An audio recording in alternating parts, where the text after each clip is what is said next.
ମା ଖାଇବା ତିଆରି ହେଇଗଲାଣି କି? ନାଇଁ ହେଇନି ଏବେ ଯାଏଁ, ହେଲେ ମୁଁ ଡାକିବି। ମା ଆଜି ଖାଇବାରେ କ'ଣ ଅଛି? ଆଳୁ ପିଆଜ ତରକାରୀ ଆଉ ରୁଟି। କ'ଣ ମା ଯେତେବେଳେ ଦେଖିବ ଖାଲି ଆଳୁ ଆଳୁ, କେବେ ପନିର ଫନିର ଟିକେ ତିଆରି କରୁନ? ଆହା ହା ହା ହା, କ'ଣ କହିଲୁ? ପନିର ଖାଇବୁ? କେତେ ଦାମୀ ଜାଣିଛୁ? ଆଳୁ ସବୁଠୁ ଶସ୍ତା, ତାକୁ ଖା।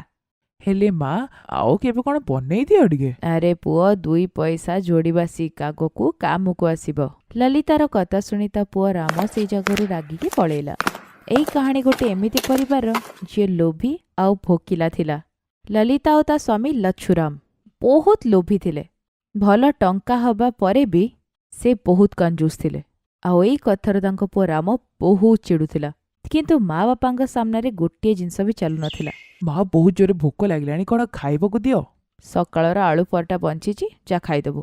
ହଁ, ଗୋଟେ ଆଳୁ ପରଟା ମୁଁ କେମିତି ଖାଇବି କହିଲୁ? ମୋର ଝାଡ଼ା ବାନ୍ତି ହେଲେ? ହଁ ତ ଗୋଟେ କାମ କର, ସେଥିରୁ ଅଧା ବାପାଙ୍କ ପାଇଁ ରଖିଦେବୁ। ହେ ଭଗବାନ, ଆଉ ତମେ କ'ଣ ଖାଇବ? ମୋ ଚିନ୍ତା କରନି, ସନ୍ଧ୍ୟାବେଳେ ଗୋଟେ ଭୋଜି ଅଛି, ବାହାଘର ଭୋଜିରେ ଭଲରେ ଖାଇବୁ। ହେଲେ ବାହାଘର ତ ରାତିରେ ଅଛି ନା? ହଁ ତ କ'ଣ ହେଲା, ଯଦି ଏବେଠୁ ପେଟ ଖାଲି ରହିବ, ରାତିରେ ଭଲରେ ବ୍ୟଞ୍ଜନ ଖାଇପାରିବା। ଆଉ ତମେ ଆଉ ମମି 2 ଜଣ ମହାନ। ହଁ, ଏଇ କଥା ଆମେ ଜାଣିଛୁ, ହେଲେ କେବେ ଏଇ ଜିନିଷ ନେଇକି ଆମେ ଗର୍ବ କରିନୁ। ବଡ଼ ହେଇକି ତମକୁ ବି ଏମିତି କରିବାକୁ ହବ। ହଁ ହଁ ନିଶ୍ଚୟ ବାପା। ଲଛାରାମ ଆଉ ତା ସ୍ତ୍ରୀ ସେଦିନ କିଛି ବି ଖାଇଲେନି, ଆଉ ରାତି ଭୋଜିରେ ବେକ ଯାଏଁ ଖାଇଲେ। ଏହା ଦେଖି ରାମକୁ ବହୁତ ଲାଜ ଲାଗୁଥିଲା, କିନ୍ତୁ ସେ ଜାଣିଥିଲା ନିଜ ମା ବାପାଙ୍କ ସ୍ୱଭାବକୁ ସେ ବଦଳାଇ ପାରିବ ନାହିଁ। ଏମିତି ହିଁ ବର୍ଷ ବିତୁଥିଲା।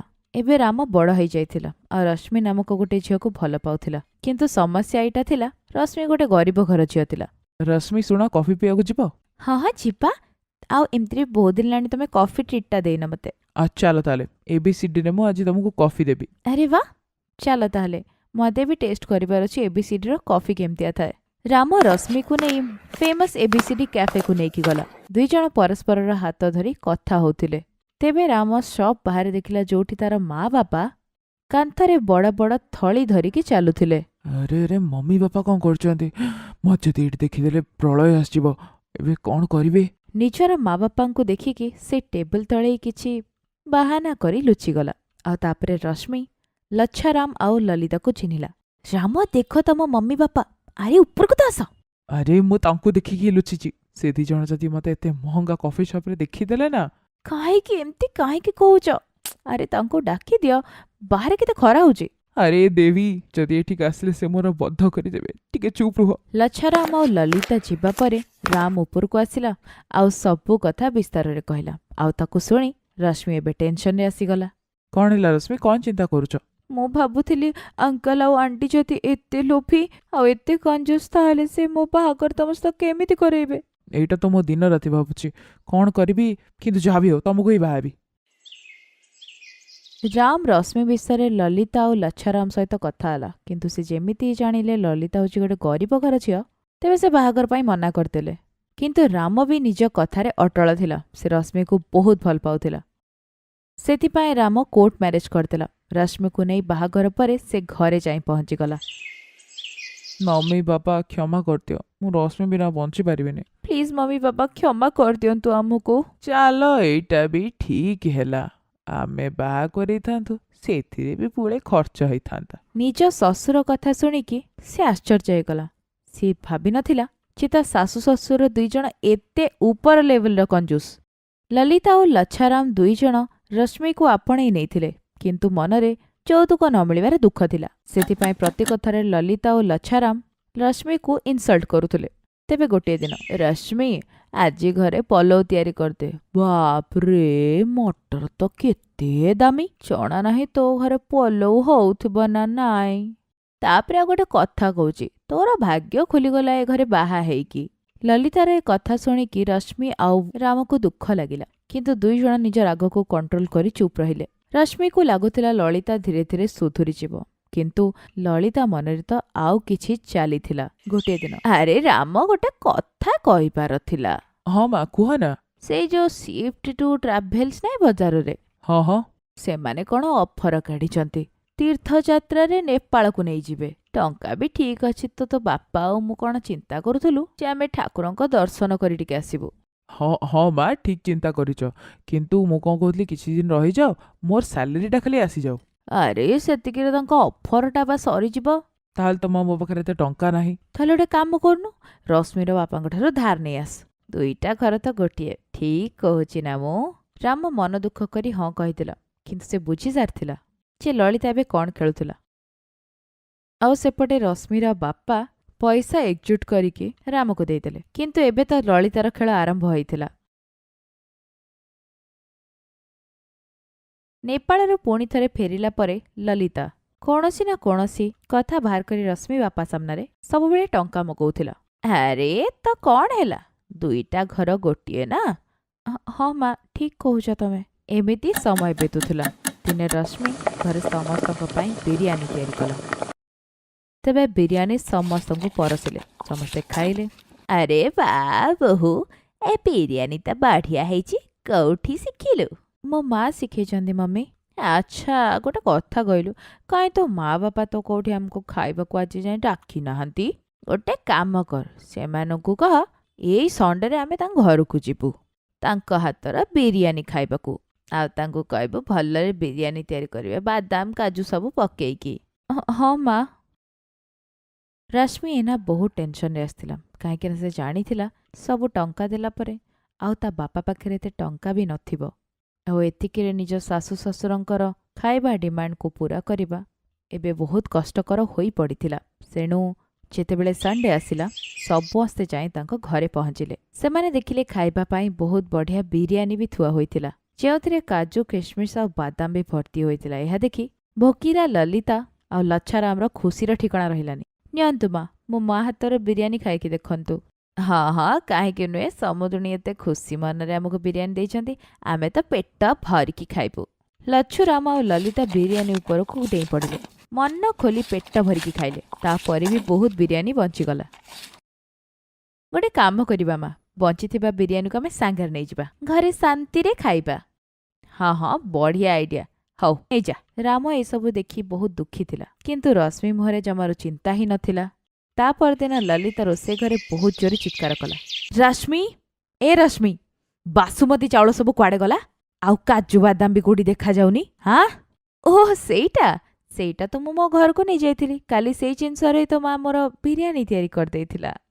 ସେ କଥା କ'ଣ କି, ତାଙ୍କ ପାଖରେ ଟଙ୍କା ନଥିଲା, ତ ମୁଁ ଏଇଠୁ ହିଁ ନେଇଯାଇଥିଲି। ହଁ, ଆଉ ଏମିତିରେ ବି 2ଟା ଘର ତ ଗୋଟିଏ ନା? ଏଇଥରକ ଲଳିତାକୁ ଉତ୍ତରଟେ ମିଳିଥିଲା, ଆଉ ଏବେ କହିବା ପାଇଁ ତା ମୁହଁରେ ମୁହଁ ହିଁ ନଥିଲା। ରୋଷେଇ ଘର ଦୁଆରରେ ଠିଆ ହୋଇଥିବା ରାମ ନିଜ ସ୍ତ୍ରୀର ଚତୁରତାରେ ଅଳ୍ପ ଅଳ୍ପ ମୁରୁକି ହସୁଥିଲା।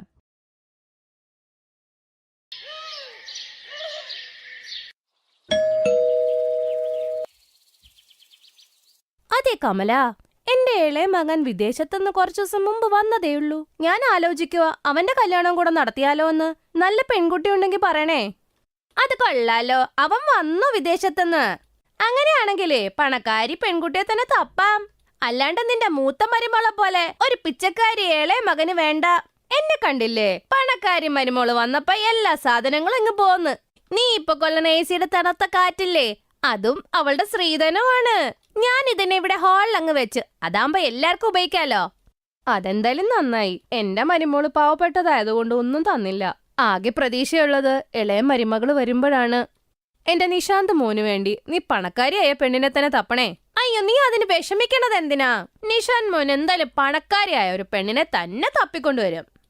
അങ്ങനെ കുറച്ചു കഴിഞ്ഞ് നിശാന്തിനു വേണ്ടി കമല പണക്കാരിയായ ഒരു പെണ്ണിനെ തപ്പിക്കൊണ്ടുവന്നു. എന്റെ വിമലെ, നീ കണ്ടോ എന്ത് സുന്ദരിയാന്ന്? വലിയ വീട്ടിലെയാണ് ആ കൊച്ച്. അച്ഛനും അമ്മയ്ക്കും ഒരൊറ്റ മോളാ. ശ്രീധനായിട്ട് ഒരുപാട് കിട്ടും. വേണോ, നോക്കണോ? അതെന്ത് കാര്യാ നീ പറയണേ? നാളെ തന്നെ നമുക്ക് പോയി പെണ്ണ് കാണാന്ന് നീ സംസാരിക്കേ. വിമലയ്ക്ക് ആക്രാന്തമായിരുന്നു. മൂത്ത മോൻ സ്വന്തം ഇഷ്ടത്തിന് ഒരു പാവപ്പെട്ട പെണ്ണിനെയാണ് കൊണ്ടുവന്നത്. ശ്രീധനമൊന്നും കിട്ടിയതുമില്ലായിരുന്നു. വിമലയ്ക്ക് അതുകൊണ്ട് അവളോട് വലിയ താല്പര്യമുണ്ടായില്ല. അതുകൊണ്ട് ഇപ്രാവശ്യം തീരുമാനിച്ചു, സ്വന്തം ഇളയ മകന് പണക്കാരി പെണ്ണിനെ തന്നെ വേണമെന്ന്. കാര്യങ്ങളൊക്കെ മുമ്പോട്ട് പോയി. അങ്ങനെ ഇളയ മകനെ കല്യാണം കഴിപ്പിച്ചു സോണി എന്ന പെണ്ണുമായി. വായോ എന്റെ പൊന്നു മോളെ, ഈ വീട്ടിലേക്ക് സ്വാഗതം. അയ്യോ, എന്റെ ഇളയ മരുമകളെ കാണാൻ എന്തു ഭംഗിയാ, മാലാകെ പോലെയുണ്ട്. ശ്രീധരത്തിന്റെ പേരിൽ അവൾ ഒരുപാട് സാധനം കൊണ്ടുവരും. Fridge, AC, washing machine, TV. ഇനിയുമുണ്ട് കുറെ സാധനങ്ങൾ. ആക്രാന്തം പിടിച്ച കണ്ണും കൊണ്ട് വിമല കാണുമ്പോ ഞെട്ടി അങ്ങ് പോകും. എന്നിട്ട് വിമല മരുമോളെ മുറിയിൽ കൊണ്ടാക്കും. അയ്യോ, ഈ മുറിയിൽ AC ഒന്നും ഇല്ലല്ലോ, ഞാനിവിടെ എങ്ങനെ കിടക്കും? അമ്മ ഒരു കാര്യം ചെയ്യ്, അവിടെ ഇരിക്കുന്ന AC എന്റെ മുറിയിൽ കൊണ്ട് ഇൻസ്റ്റാൾ ചെയ്യ്. മോളെ, നിന്റെ മുറിയിലോ AC? ഞാൻ കരുതിയത് അത് ഹോളിൽ ഫിറ്റ് ചെയ്യാന്ന്. അത് കൊള്ളാലോ, ആ AC എന്റെ അച്ഛൻ എനിക്ക് വേണ്ടി തന്നതാ, അല്ലാണ്ട് ഇവിടത്തേക്ക് വേണ്ടി ഒന്നും തന്നതൊന്നും അല്ല കേട്ടോ. പിന്നെ ആ TVയില് എനിക്ക് വലിയ സ്ക്രീനിൽ കാണുന്നതാണ് ഇഷ്ടം, അല്ലാണ്ട് ഈ ചെറിയ TVയിലൊന്നും പറ്റില്ല. ശരി മോളെ, നീ പറയണ പോലെ ചെയ്യാം. വിമല സോണിയുടെ മുറിയിലേക്ക് AC, ഫ്രിഡ്ജ്, TV എല്ലാം വെച്ചുകൊടുക്കും. അങ്ങനെ ദിവസങ്ങൾ നീണ്ടുപോയി. സോണിയ എപ്പോഴും അവളുടെ ആ മുറിയിൽ തണുത്ത കാറ്റുമായിട്ട് അങ്ങനെയിരിക്കും. അപ്പുറത്ത് ചേട്ടത്തി അമ്മ രജനി വീട്ടിലെ കാര്യങ്ങളൊക്കെ നോക്കും. ഒരു ദിവസം ചൂട് കാരണം രജനിയുടെ തൊണ്ട ഭയങ്കരമായി വരണ്ടുപോകും. ഹോ, ചൂടത്ത് ജോലി ചെയ്ത് തൊണ്ട വരണ്ടുപോയി. തണുത്ത വെള്ളം കുടിക്കാൻ തോന്നുവാ. രജനി സോണിയുടെ മുറി പോയിട്ട് ഫ്രിഡ്ജിൽ നിന്നും തണുത്ത കുപ്പിയിലെ വെള്ളം കുടിക്കാൻ തുടങ്ങും. തണുത്ത വെള്ളം കുടിച്ചപ്പോ എന്തു സുഖമാണ് കിട്ടിയത്. പക്ഷെ അപ്പോഴേക്കും സോണിയ ഷോപ്പിംഗ് കഴിഞ്ഞ് പുറത്തുനിന്ന് വരും. ആഹാ, തണുത്ത വെള്ളം എന്താ ആസ്വദിച്ചാണ് കുടിക്കുന്നത്. എന്റെ മുറി മുഴുവൻ വൃത്തികേടായിട്ടിരിക്കാന്ന് കണ്ടില്ലേ, ഇതിനൊന്ന് വൃത്തിയാക്കിക്കൂടെ? സോണിയ, ഞാനോ? അതെ. അല്ല, ഇപ്പൊ ചെയ്താ എന്താ ഇപ്പൊ കുഴപ്പം? സോണിയ മോള് പറയണത് ശരിയല്ലേ? അവള് ഷോപ്പിംഗ് ചെയ്ത് തളർന്നു വന്നേക്കുവാ. അവളുടെ മുറി ഒന്ന് വൃത്തിയാക്കി കൊടുത്താ എന്താ ഇപ്പൊ പ്രശ്നം പറ്റുന്നേ? പെട്ടെന്ന് അടിച്ചു വാരി കൊടുക്ക് മോളുടെ മുറി കേട്ടാ. ഫിനോയിലിട്ട് തുടച്ചും കൂടെ കൊടുത്തേക്കണം. ശരിയമ്മ. സോണിയയ്ക്ക് അവളുടെ പണത്തിലും സൗന്ദര്യത്തിലും അഹങ്കാരമായിരുന്നു. രജനിയാണെങ്കിൽ പാവമായിരുന്നു. പക്ഷെ രജനിയുടെ നല്ല മനസ്സ് ആരും കണ്ടിട്ടില്ല. അമ്മയമ്മയാണെങ്കിൽ അവളെ എപ്പോഴും കുറ്റം പറഞ്ഞുകൊണ്ടിരിക്കും. ഒരു ദിവസം സോണിയ ഒരുങ്ങിക്കെട്ടി സിനിമ കാണാൻ പുറത്തേക്ക് പോകുമായിരുന്നു. അവളെ കണ്ട് രജനി പറഞ്ഞു, സോണിയ, ഞാനും കുറെയായി പുറത്തൊക്കെ ഒന്ന് പോയിട്ട്. ഞാനിതുവരെ സിനിമ ഹാളൊന്നും കണ്ടിട്ടില്ല. വിരോധം ഇല്ലെങ്കിൽ ഞാനും കൂടെ വന്നോട്ടെ കൂടെ.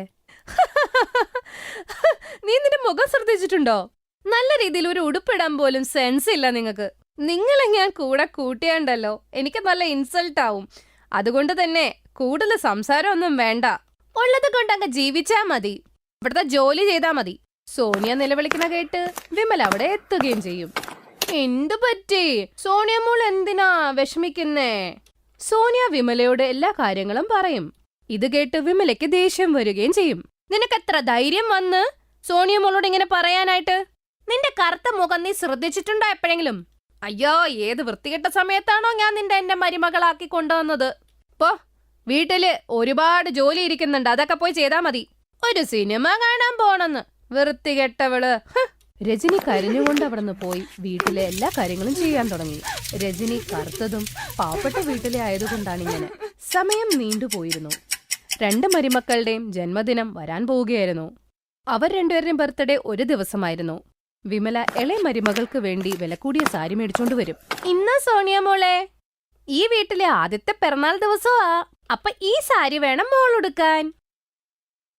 ഈ സാരിയോ അമ്മ? എന്തേ, ഇഷ്ടപ്പെട്ടില്ലേ? സോണിയ വളിച്ച മുഖമായിട്ട് പറയും. ഏയ്, അത്രയ്ക്ക് ചീത്തയൊന്നും അല്ല. അതെന്താണെന്നറിയോ? കല്യാണം കഴിഞ്ഞിട്ട് എന്റെ ആദ്യത്തെ ബർത്ത്ഡേ അല്ലേ, ഡാഡി എനിക്ക് വേണ്ടി സിൽവറിലുള്ള ഒരു സൂട്ട് റെഡിയാക്കിയിട്ടുണ്ട്. വലിയൊരു ഫാഷൻ ഡിസൈനർ ചെയ്തതാ അത്. അതുകൊണ്ട് ഇപ്രാവശ്യം ഞാൻ അതേ ഇടുള്ളൂ. അതാ. എന്റെ ദൈവമേ, സിൽവറിന്റെ ഉടുപ്പോ? അതിട്ടാ എന്റെ മരുമോള് മാലാകെ പോലെ ഇരിക്കുമല്ലോ. വീട്ടിലെ ജോലി ചെയ്യുകയാണെങ്കിലും രജനി അവര് പറയുന്നതൊക്കെ കേട്ടു. അവൾക്ക് ഒരുപാട് വിഷമമായി. അവളുടെ അമ്മായിയമ്മ അവൾക്ക് വേണ്ടി ഒന്നും മേടിച്ചില്ല എന്നോർത്ത്. എന്റെ ജന്മദിനവും കൂടിയല്ലേ, എന്നിട്ടും അമ്മ എനിക്ക് വേണ്ടി ഒന്നും വാങ്ങിയില്ലേ? എനിക്ക് വേണ്ടി ഒരു വില കുറഞ്ഞ ഒരു ചുരിദാറാണെങ്കിലും എനിക്ക് ഒരുപാട് സന്തോഷായനെ. അയ്യേ, കറുത്തിട്ട വൃത്തികെട്ട പെണ്ണേ, എത്ര തവണ പറഞ്ഞിട്ടുണ്ട്, പേരിന് മാത്രമാണ് ഈ വീട്ടിലെ മരുമോള്. ശരിക്കും നീ ഈ വീട്ടിലെ വേലക്കാരി മാത്രമാണ്. അവൾക്ക് ചുരിദാർ വേണമെന്ന് പോലും പറയണ കേട്ട് ഞാൻ നിന്റെ അച്ഛൻ എനിക്ക് കെട്ടുകണക്കിന് ഇവിടെ തന്നേക്കുവാ. ചേട്ടത്തി എന്നെ കമ്പയർ ചെയ്യുന്നത് നിർത്തണം. പിന്നെ എന്റെ ഫ്രണ്ട്സും കസിൻസും ഒക്കെ വരും ഈ ബർത്ത്ഡേക്ക് കേട്ടോ. അതുകൊണ്ട് ബർത്ത്ഡേയുടെ ദിവസം വീടൊക്കെ വൃത്തിയാക്കി നല്ല ആഹാരവും സ്നാക്സും ഒക്കെ ഉണ്ടാക്കിയിട്ടേ ഇവിടെ നിന്ന് ഒറ്റ വിടലങ്ങ് വിട്ടോണം. കാരണമേ എന്റെ കസിൻസും ഫ്രണ്ട്സും ഒന്നും അറിയാൻ പാടില്ല എന്റെ വീട്ടിലുള്ള ചേട്ടത്തിയെ ദാരിദ്ര്യം പിടിച്ചതാണെന്ന്. ആ ദിവസം രജനി ഒരുപാട് കരയും. അവളുടെ ഭർത്താവ് മനീഷ് വേറെ സ്ഥലത്താണ് ജോലി ചെയ്യുന്നത്. അതുകൊണ്ട് അവളുടെ സൈഡ് നിൽക്കാൻ അവിടെ ആരും ഉണ്ടായിരുന്നില്ല. രാവിലെ നേരത്തെ എണീറ്റ് വീടൊക്കെ വൃത്തിയാക്കി. എന്നിട്ട് വീടൊക്കെ നല്ല രീതിയിൽ ഒരുക്കിയിട്ട് നല്ല നല്ല ആഹാരവും സ്നാക്സും ഒക്കെ ഉണ്ടാക്കും. സ്വന്തം ബർത്ത്ഡേക്ക് സോണിയ ഡാഡ് കൊടുത്ത സിൽവർ സൂട്ട് ഇട്ട് ഒരുങ്ങി നല്ല രസത്തിൽ നിൽക്കും. പക്ഷെ അപ്പുറത്ത് രജനി പഴയൊരു സാരി അണിഞ്ഞിരിക്കുകയാണ്. ഓ, എന്ത് രസാ എന്റെ മരുമകളെ ഇന്ന് കാണാൻ! തങ്കക്കുടം പോലെ ഇരിക്കുക. ഉമ്മ! ഷോ, ഇവിടെ ആരും കണ്ണുവിടാതിരുന്നാ മതി. എന്റെ മരുമകൾക്ക് പിറന്നാള് ആശംസകൾ. താങ്ക് യു അമ്മ. ആ, പിന്നെ നീ എല്ലാ പണികളും തീർത്തെങ്കിലേ ഇനി നിന്റെ ആവശ്യമില്ല ഇവിടെ. ഇനി ഇവിടുന്ന് പൊക്കോ നീ. പാർട്ടി തീർന്നു കഴിയുമ്പോഴേ വൃത്തിയാക്കാൻ വേണ്ടി ഇങ്ങോട്ടേക്ക് വന്നാ മതി കേട്ടോ. രജനി വിഷമത്തോടെ അവളുടെ വിധിയെന്ന് വിചാരിച്ച് അവിടെ നിന്ന് ഇറങ്ങും. കുറച്ചേരം അങ്ങ് ദൂരം നടന്ന് അവൾ ഒരു കാട്ടിൽ വന്നുപെടും. അവിടെ ഒരു മരത്തിന്റെ അടിയിൽ അവള് ക്ഷീണിച്ചിരിക്കും. എന്റെ ഈ ദാരിദ്ര്യവും എന്റെ ഈ കറുപ്പും ഒക്കെ കാരണം എല്ലാവർക്കും എന്നോട് വെറുപ്പാ. അമ്മായിയമ്മ അവളും എന്നെ. സ്വന്തമായിട്ട് അവൾ സംസാരിച്ചോണ്ടിരുന്ന സമയത്ത് അവൾ നോക്കുമ്പോ ഒരു മുയല് കുടുങ്ങിയിരിക്കുന്നതായി കാണും. അത് മണ്ണിന്റെ ഇടയ്ക്ക് പെട്ടിരിക്കുകയായിരുന്നു. മുങ്ങാൻ പോവുകയായിരുന്നു. അയ്യോ, ഇതെന്താ? അയ്യോ, മുങ്ങിപ്പോവൂല്ലോ അത്. ഞാനതിനെ രക്ഷപ്പെടുത്തണം എന്തായാലും. രജനി രണ്ടും കൽപ്പിച്ച് അതിനെ രക്ഷപ്പെടുത്താൻ പോകും. അവൾ അതിനെ അവിടെ നിന്ന് രക്ഷപ്പെടുത്തുകയും ചെയ്യും. പക്ഷെ രക്ഷപ്പെടുത്തുന്നതിനിടയിൽ അവൾ അങ്ങ് വീഴും. അവളുടെ കാല് കുടുങ്ങി അവളും പെട്ടുപോകും. രക്ഷപ്പെടുത്തൂ, ആരെങ്കിലും രക്ഷപ്പെടുത്തൂ. അപ്പോഴേക്കും നേരെ കാണുന്ന മരത്തിൽ നിന്നും മിന്നിത്തിളങ്ങി ഒരു സ്വർണത്തിന്റെ ഒരു സൂട്ട് അവളുടെ അടുത്ത് വരും. അതിന് നല്ല കട്ടിയുണ്ടായിരുന്നു. ആ സൂട്ടിന്റെ സഹായത്തോടെ രജനി പുറത്തോട്ട് വരും. അപ്പോഴേക്ക് പെട്ടെന്ന് ആ സൂട്ട് സംസാരിക്കാനും തുടങ്ങും. ഇന്നു മുതൽ നിങ്ങളുടെ ജീവിതത്തിൽ ഒരു പ്രശ്നവും ഉണ്ടാവില്ല. നിങ്ങൾ വളരെ നല്ലൊരു വ്യക്തിയാണ്. നിങ്ങൾ നിങ്ങളുടെ ജീവൻ പണയം വെച്ച് ആ മുയലിന്റെ ജീവൻ രക്ഷിച്ചിരിക്കുന്നു. ഹേ, ഇതെന്താ? നീ സംസാരിക്കുവോ? അല്ല, ഇതെന്ത് അത്ഭുതമാണ്. അതെ, ഞാനൊരു അത്ഭുത സ്വർണ്ണ വസ്ത്രമാണ്. ചില മാലാഖമാർ വന്ന് ഈ മരത്തിൽ കുടുങ്ങിപ്പോയി. തുടർന്ന് സ്വാതന്ത്ര്യം കിട്ടണമെങ്കിൽ ഒരു മനുഷ്യന്റെ സഹായം കൂടിയേ തീരൂ. ഒപ്പം സാന്നിധ്യവും വേണം. നിങ്ങൾ എന്നെ ഒരു തവണ സൂക്ഷിച്ചു നോക്കൂ. നിങ്ങളുടെ എല്ലാ പ്രശ്നങ്ങളും ഇല്ലാതാവുന്നതാണ്. അത് പറയണത് കേട്ട് രജനി ആ സൂട്ട് അങ്ങ് ഇടും. അതിട്ടപ്പോഴേക്കും രജനി നല്ല സുന്ദരിയായി. രജനിക്ക് ഒരുപാട് സന്തോഷമായി. രജനി ആ സൂട്ടും ഇട്ടുകൊണ്ട് സോണിയയുടെ ബർത്ത്ഡേ പാർട്ടിക്ക് അങ്ങ് പോകും. അവളെ കണ്ട് എല്ലാരും അങ്ങ് ഞെട്ടിപ്പോകും. ചേട്ടത്തി, ഇത് സ്വർണത്തിന്റെ സൂട്ടല്ലേ? പിന്നെ ഇത്ര സുന്ദരിയായത് എങ്ങനെയാണ്? രജനി എല്ലാരോടും കാര്യം അങ്ങ് പറയും. ഇത് കേട്ട് സോണിയക്ക് കുശുമ്പ് വരും. ആ സ്വർണ്ണ സൂട്ട് കൊണ്ട് രജനി നല്ല അടിപൊളി വീടും വെക്കും. എല്ലാ സുഖ സൗകര്യങ്ങളും അതിന്റെ അകത്തുണ്ട്. അങ്ങനെ രജനി ഭർത്താവിന്റെ കൂടെ സന്തോഷത്തോടെ സുഖമായിട്ടും ജീവിക്കും. Thanks for watching.